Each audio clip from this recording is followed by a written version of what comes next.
बिस्मिल्लाहिर्रहमानिर्रहीम। रात का पिछला पहर गुजर चुका था। चांद भी सारी रात के मजे लेकर छुपने वाला था। यसरब के एक आला खजूर के बाग में एक खूबसूरत घर था। घर में एक कमरे में यहूदियों के सबसे बड़े आलिम इमाम हुसैन बिन सलाम तौरात का मुतालिया कर रहे थे। उस दिन भी वो तौरात का वही हिस्सा मुतालिया कर रहे थे जिस हिस्से में आखिरी नबी सल्लल्लाहु अलैहि वसल्लम के ज़ुहूर की बिशारत तहरीर है। हुसैन कुछ अरसे से महसूस कर रहे हैं कि वो जब भी तौरात की उन आयात का मुतालिया करते हैं तो उन्हें अजीबो गरीब कैफियत से गुजरना पड़ता है। उन्हें तौरात में तहरीर करदा आखिरी नबी की आमद की तमाम निशानियां पूरी होती नजर आ रही थी। एक सहीफे में तो यूँ लिखा था, उनके लोग उन्हें मक्के से हिजरत पर मजबूर करेंगे और वो यसरब में मुस्तकिल क़याम करेंगे। हुसैन बिन सलाम सोचने लगे, तो क्या मैं अल्लाह के उस आखिरी रसूल का दीदार करने का शरफ हासिल कर सकूंगा, क्योंकि मैं यसरब में रहता हूँ और वो जल्द ही इस शहर में आएंगे। ये सवाल एक शदीद ख्वाहिश के रूप में डलकर उन्हें बेचैनो बेकरार करने लगा।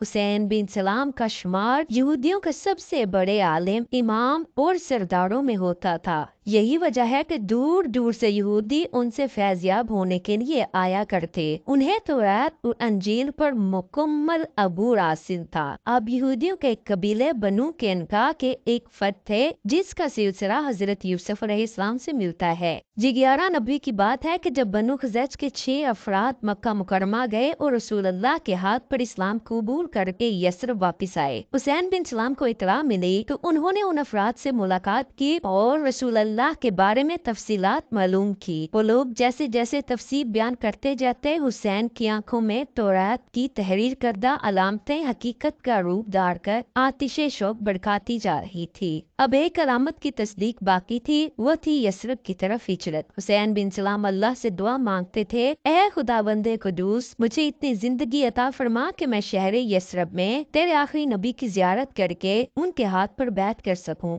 अब इन मुसलमानों से मुलाकात ने उनकी बेचैनी और बेकरारी में मजीद इजाफा किया। वो ज़ियारत मोहम्मद सल्लल्लाहु अलैहि वसल्लम के लिए बेताब रहने लगे। हुसैन कहते हैं, एक सुबह मैं अपने बाग में दरख्तों से खजूरें उतरवा रहा था। मेरी चची खालदा बिनते हारिस भी मेरे साथ थी। मैंने सुना कि एक शख्स रसूल अल्लाह की मदीना मुनव्वरा आमद और कुबा में क़याम का ऐलान कर रहा था। उस खबर ने मेरे जिस्म में बिजली सी दौड़ा दी और बेख्तियारी से मेरे मुंह से निकला, अल्लाहु अकबर, अल्लाहु अकबर। चची ने ये सुनकर मुझे बुरा भला कहा और बोली, मूसा बिन इमरान अलैहिस्सलाम की आमद का सुनता तो फिर ये नारा लगाता। मैंने उन्हें समझाया, चची खुदा की कसम, ये अल्लाह के आखिरी रसूल हैं जो मूसा बिन इमरान के भाई हैं। चची बोली, अच्छा, जिनके बारे में तुम हमें तौरात की आयात पढ़कर सुनाया करते हो? मैंने कहा, हाँ, ये वही हैं। हुसैन कहते हैं, मैंने बूढ़ी चची को घर में छोड़ा और कुबा की जानिब चल पड़ा। जब वहाँ पहुँचा तो मैंने देखा कि जानसारों का मजमा लगा है। मैं किसी न किसी तरह अंदर पहुंचा। मैंने सुना कि अल्लाह के रसूल फरमा रहे थे, लोगों, सलाम को पिलाओ, खाना खिलाओ। जब रात में लोग महवे ख्वाब हों तो इबादत किया करो, अल्लाह की जन्नत में सलामती से दाखिल हो जाओ। हुसैन कहते हैं, जब मैंने अल्लाह के रसूल के चेहरे अनवर की जानब देखा, ईमान की रोशनी से मुनव्वर चेहरा, खूबसूरत चमकती पेशानी, नूरे इलाही से रोशन, खूबसूरत बड़ी आंखें, ऐसी आंखें कि जिन्हें देख लें तो उसे अपना दरवीदा बना लें। दंदाने मुबारक जैसे सफेद शफाफ मोती, शबे तारीख में जो सितारों से ज्यादा चमकते, म्याना कद, सुर्ख सफेद रंगत, बात करें तो लबों से फूल बिखरे, जहाँ मौजूद हो वो मकाम मुश्को अंबर से महक जाए। तो मैंने जान लिया यही अल्लाह के आखिरी और सच्चे नबी हैं। बुखारी शरीफ में है कि जब हुसैन बिन सलाम खिदमत नबी में हाजिर हुए तो अर्ज किया, या रसूल अल्लाह, मैं 3 बातें दरियाफ्त करके फिर ही ईमान लाऊंगा। नंबर 1, अलामत क़यामत में से पहली अलामत कौन सी है? नंबर 2, अहले जन्नत को पहली चीज खाने को क्या मिलेगी? नंबर 3, यह वजह है कि बच्चा कभी तो माँ की शक्ल पर जाता है और कभी बाप की शक्ल पर। सरकार दो आलम ने तीनों सवालों के जवाब इस तरह दिए। नंबर 1, क़यामत की पहली निशानी एक आग होगी जो लोगों को मशरिक से मगरिब की जानिब हंका ले जाएगी। नंबर 2, अहले जन्नत की पहली खुराक मछली की कलेजी पर जो टुकड़ा टिका होता है वो होगा। नंबर 3, माँ का मादा तौलीद गालिब हो जाए तो बच्चा माँ की शक्ल पर, और अगर बाप का गालिब हो तो बाप की शक्ल पर होता है। हजरत हुसैन बिन सलाम फौरी तौर पर मुशर्रफ बा इस्लाम हो गए। हजरत ने उनका नाम अब्दुल्ला रखा। हुजूर फरमाते थे कि अब्दुल्ला बिन सलाम अहले जन्नत में से हैं। आपकी इल्मी काबिलियत को मद्देनजर रखते हुए रसूल अल्लाह ने आपको कातिबे वही के मनसब पर फाइज किया। बुगर तशरीफ लाए तो तमाम अहले खाना को इस्लाम की दावत दी, जिस पर सबने इस्लाम कबूल कर दिया। उनमें आपकी चची हजरत खालिदा भी थी, लेकिन आप रजी अल्लाह ताला अन्हों ने घर वालों को हिदायत की कि फिलहाल चंद दिनों के लिए अपने मुसलमान होने को जाहिर न करें। घर वालों को मुशर्रफ बा इस्लाम करके आप रजी अल्लाह ताला अन्हों वापिस नबी करीम की मजलिस में तशरीफ ले गए।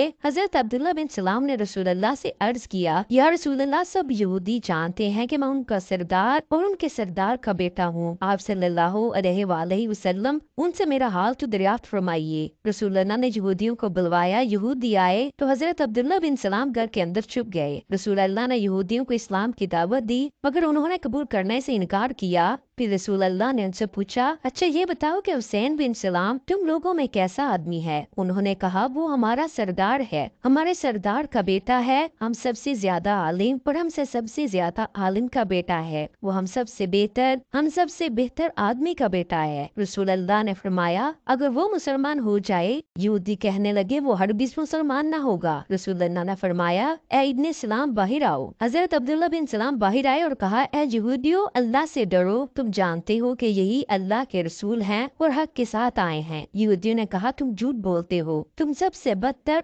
बदतर आदमी के बेटे हो। हजरत साद रज़ी अल्लाह ताला अन्हु से रिवायत है कि रसूल अल्लाह ने हजरत अब्दुल्ला बिन सलाम की जिंदगी में ही उनके लिए जन्नत की बिशारत दे दी थी। हजरत अब्दुल्ला बिन सलाम के चेहरे से खुशू जाहिर होता था। एक दिन उनसे कहा गया, लोग कहते हैं आप जनती हैं। कहने लगे, अल्लाह की कसम, किसी को ये सजावार नहीं कि वो ऐसी बात कहे जिसका उसे इल्म ना हो। मैं तुम्हें बताता हूँ इसकी वजह क्या है। एक मरतबा मैंने ख्वाब में देखा कि मैं एक बाग में हूँ जो बहुत वसीओ वरीज और सरसब्ज़ो शादाब था। उसके दरमियान लोहे का एक सतून था जिसका ऊपर का हिस्सा आसमान में था। उसके ऊपर एक कड़ा लगा हुआ था। मुझसे कहा गया, चढ़ो। मैंने कहा, मैं नहीं चढ़ सकता। फिर एक खादिम आया, उसने पीछे से मुझे उठाया। फिर मैं उस पे चढ़कर उसकी बुलंदी तक पहुंच गया और वो कड़ा पकड़ लिया। फिर मुझसे कहा गया, मजबूती से पकड़े रहो। मैंने ये ख्वाब रसूल अल्लाह से बयान किया तो आप सल्लल्लाहु अलैहि वसल्लम ने फरमाया, वो बाग इस्लाम है और वो सतून इस्लाम का सतून है। वो कड़ा मजबूत कड़ा है, तुम उस पर कायम रहो यहाँ तक कि तुम्हें मौत आ जाए। हजरत अब्दुल्ला बिन सलाम ने ग़ज़वा बदर और उहद में शिरकत की या नहीं, इस बात पर सीरत निगारों में इख्तलाफ पाया जाता है। ताहम तबकाते इब्ने साद में उनकी दोनों गज़वात में शरीक होने की तस्दीक मिलती है।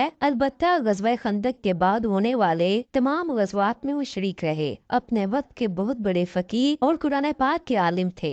हजरत माज बिन जबल रज़ी अल्लाह ताला अन्हु का जब आखिरी वक्त आया तो लोगों ने उनसे वसीयत की दरख्वास्त की तो उन्होंने कहा, इल्म और ईमान दो ऐसी चीजें हैं कि अगर कोई शख्स उनका तलबगार हो तो ये चीजें उसे मिल जाती हैं। तुम्हें अगर इल्म की तलब हो तो उसे 4 लोगों से हासिल करो, अब्दुल्ला बिन मसूद, सलमान फारसी, अबू दरदा और अब्दुल्ला बिन सलाम। फिर फरमाया, अब्दुल्ला बिन सलाम वो शख्स है जो यहूदी थे और मुसलमान हुए। मैंने रसूल अल्लाह की जुबानी सुना कि अब्दुल्ला बिन सलाम अशरा मुबशरा की तरह है। मदीना मुनव्वरा में बरसों से आबाद यहूदी माशी माशरती और सियासी एतबार से बहुत ही ताकतवर और हैसियत के हामिल थे। नबी करीम को इस बात का एहसास था कि मदीना हिजरत के बाद अगर कोई बड़ी कुव्वत मुसलमानों को तकलीफ पहुंचा सकती है तो वो यहूदी ही हैं। रसूल अल्लाह हालात की बेहतरी के लिए दुआ फरमाया करते।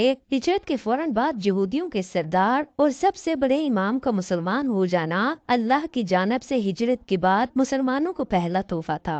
इब्न सलाम के इस फैसले ने यहूदियों को हिला के रख दिया और उनके मजमूम अज़ाइम खाक में मिल गए। चनाचा इस फैसले ने यहूदियों को फौरी तौर पर मुसलमानों के खिलाफ किसी बड़ी साजिश से बाज रखा। अब्दुल्ला बिन सलाम के साथ उनके खानदान और कबीले के कई सरकर्दा यहूदी भी मुसलमान हो चुके थे। इस तरह इस्लाम का इनकलाबी पैगाम उनके घरों के अंदर दाखिल हुआ। खास तौर पर यहूदियों की नौजवान नस्ल को इस्लाम के इनकलाबी नजरिए में बहुत ज्यादा कशिश महसूस हुई। हजरत अब्दुल्ला बिन सलाम के कबूल इस्लाम ने यहूद के नाकाबिले तस्खीर तस्वर किए जाने वाले इत्तेहाद की बुनियादें हिला दी। चनाचा बनु औफ समेत یہودی قبائل بنی کنکاب، بنی نفسیر، بنی قریظ اور قریب و جوار کے دیگر یہودی مسلمانوں سے معاہدہ کرنے پر مجبور ہو گئے، لیکن اس کے باوجود بنی نذیر سمیت اکثر انتہا پسند یہودی مدینے سے خیبر منتقل ہو گئے۔ رسول اللہ عبداللہ بن سلام سے بہت محبت کرتے تھے اور دربار رسالت میں ان کا خاص مقام تھا، جس کی وجہ سے مسلمانوں کے خلاف کوئی بڑی سازش کرنے میں یہودی ناکام رہے۔ اللہ پاک نے قرآن کریم میں بھی آپ کا ذکر کیا ہے۔ مفسرین کے مطابق سورہ رات کی آخری آیت اور سورہ احقاف کی 10ویں آیت میں حضرت عبداللہ بن سلام ہی کی طرف اشارہ کیا گیا ہے۔ حضرت عبداللہ بن سلام نے 43 ہجری میں مدینہ منورہ میں وفات پائی۔